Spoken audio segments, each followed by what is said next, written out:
Ingamiya ni amatungo atungwa n'ibyatsi n'amazi ku buryo buri wese yabasha kuyorora mu gihe afite ibizitunga bihagije.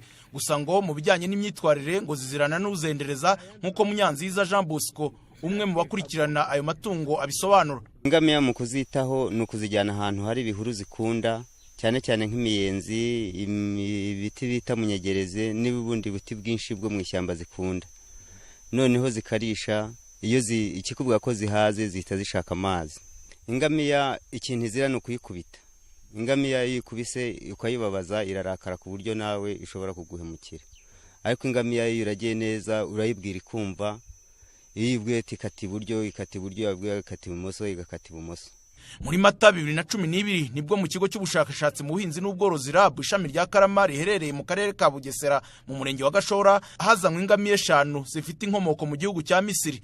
Zahazanywe ari imfizi imwe n'inyana enye zikuze, ariko imyaka zari zimaze zivutse itazwi. Izo ngamiya zaje kororoka kuri ubu zikaba ari 7. Umuyobozi wa santere y'ubushakashatsi ya RAB ishami rya Karama Ndayemeye Fanuel avuga ko zirisha bisanzwe ubundi zikavurwa kandi ngo zifite ubuzima bwiza. Nta bindi bintu byihariye tuziha, ubuzima bwiza bwazo turazivura nk'uko tuvura andi matungo, nk'uko tuvura inka, nta bindi tuzitera imiti naho ubundi zirarisha bisanzwe tukazivura kandi zifite ubuzima bwiza biranagaragara. Ingamiya itungwa n'ibyatsi cyane cyane amababi y'ibiti, dore ko ari ndende ikabasha kuyakonda, ariko ngo inywa n'amazi menshi. Ipfufu ryayo riba ku mugongo ngo riyifasha kubika ibinure umubiri wayo ushobora kwifashisha mu gihe cy'amapfa. Iyi ni imwe mu ngamiya 7 ziri mu murenge wa Gashora mu karere ka Bugesera muri santere y'ubushakashatsi y'ikigo RAB.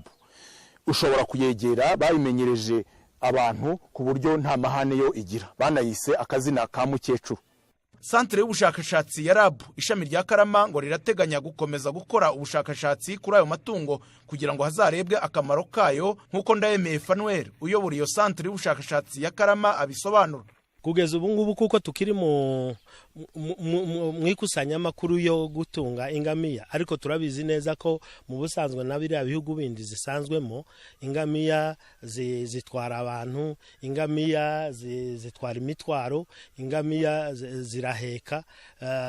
Hano iwacu ntabwo ibyo byose turabitangira, ariko turateganya ko izizazivukaho kuko izi ngizi zaje zikuze, izi zivukaho arizo twatangira kumenyereza zikaba zakora ibyo bintu. Ndetse mugabo hari n'icifuzo ko zimwe zazikomokaho zatangwa ahantu hari tuvuge hari amahoteli aho abantu bahurira ari benshi, bakaba baza bakazigenderaho mu rwego rwa tourism.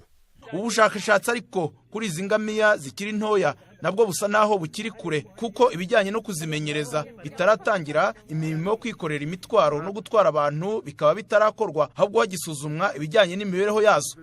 Byo nibica mu mpaka, televiziyo y'u Rwanda mu Bugesera.